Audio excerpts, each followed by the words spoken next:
Hey Falcons fans! We just wrapped up our matchup with the Baltimore Ravens and we have a lot to discuss, so stick with me as we dive into what went down. But before we dive into today's analysis, be sure to hit that like button so you don't miss any of the latest updates. We have a lot to cover, especially with all the action from our preseason game against the Ravens, so let's get right to it. So, the Atlanta Falcons suffered a narrow 13-12 loss to the Baltimore Ravens in our second preseason game.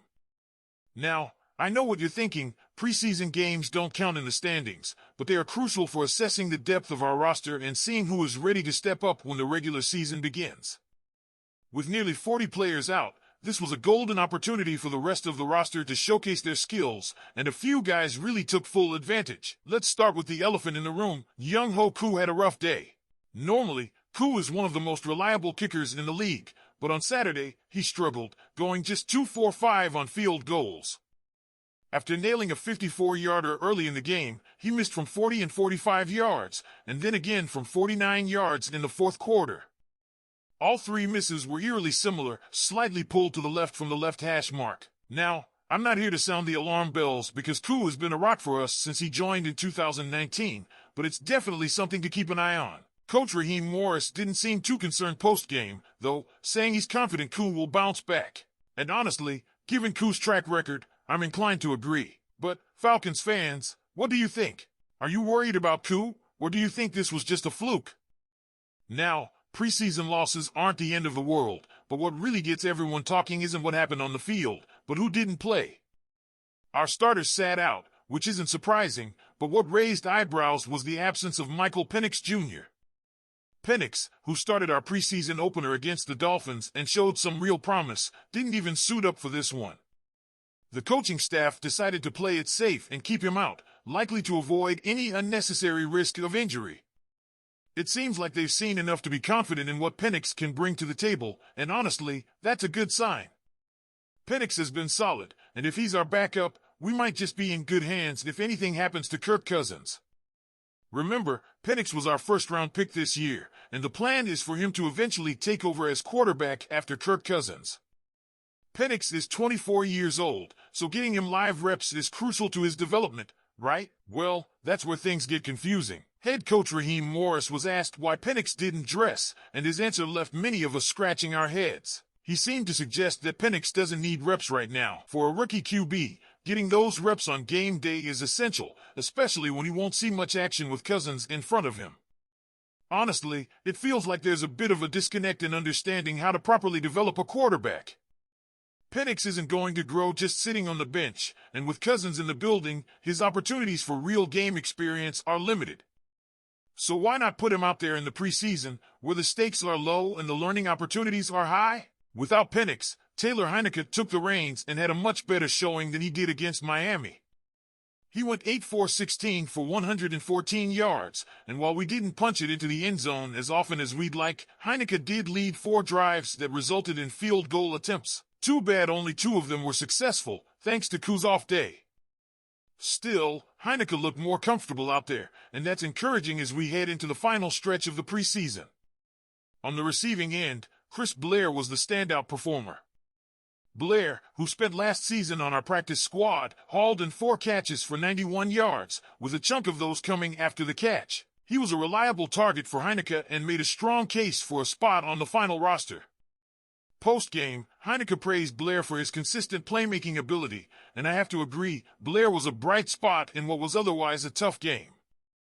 Defensively, Natrone Brooks was all over the field. The second-year cornerback led the team with 13 tackles, and he was dishing out big hits left and right. Brooks played with the kind of intensity and aggression you want from your secondary, and he's another guy who's making it hard for the coaches to leave him off the roster. Alongside him, Lucas Dennis had a couple of tackles for loss, and Bradley Anaya was getting after the quarterback with 2 hits and half a sack. These are the kinds of performances that make preseason football so valuable. You get to see who's ready to fight for their spot on this team. Our running game also showed some life, led by rookie Jace McClellan. McClellan, who scored our only touchdown, had 11 carries for 55 yards, including a 17-yard burst.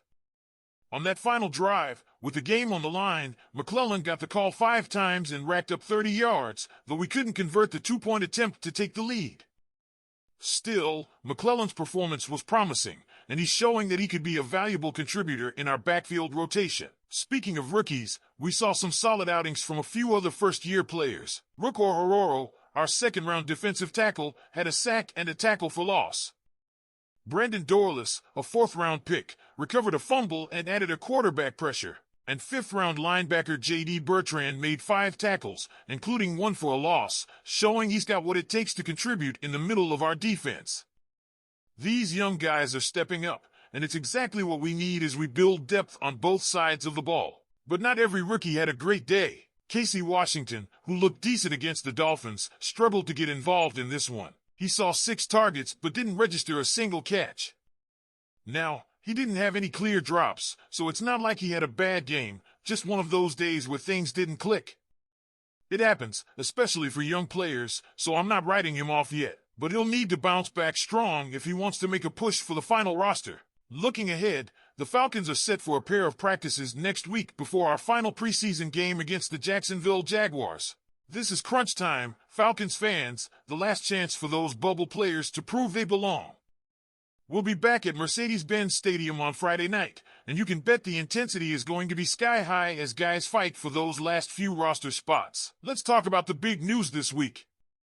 The Falcons made some noise by signing safety Justin Simmons and trading for edge rusher Matthew Judon. But what's really surprising is the decision Judon made before he even stepped foot in Atlanta. Judon missed most of last season due to a torn lower biceps. With his durability in question and his contract expiring soon, he held out for part of training camp with the Patriots, hoping to secure a contract extension. But despite his impressive numbers, the Patriots weren't bidding on a new deal, especially with their rebuild underway. So they put his name out there in trade talks, and next thing you know, he's in the mix for Atlanta for a 2025 third-round pick. But here's where it gets interesting. Since the trade, we haven't heard much about Judon and the Falcons working on a new contract. According to Diana Rossini of The Athletic, while Judon wanted to come to Atlanta, he's apparently no longer pushing for that extension.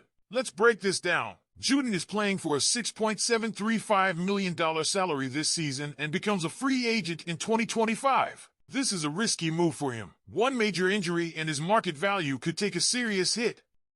On the other hand, if he stays healthy and performs well this season, he could make a lot of money next year in free agency. So what does this mean for us Falcons fans? It looks like Judon is set to play out the season on his current contract. No major contract extension talks are on the horizon, which means we have an experienced and motivated pass rusher on our roster hoping to prove he's still worth a lot of money. So, Falcons fans, I want to know, what are your thoughts on the preseason so far? Are there any players you're particularly excited about? Anyone who you think has locked in a spot or perhaps someone who needs to improve? What do you think of this decision made regarding Michael Penix Jr.? Leave your comments below and don't forget to like this video and subscribe to the channel so you don't miss any of the action. We're just getting started, and with the regular season just around the corner, things are only going to heat up from here. Go Falcons!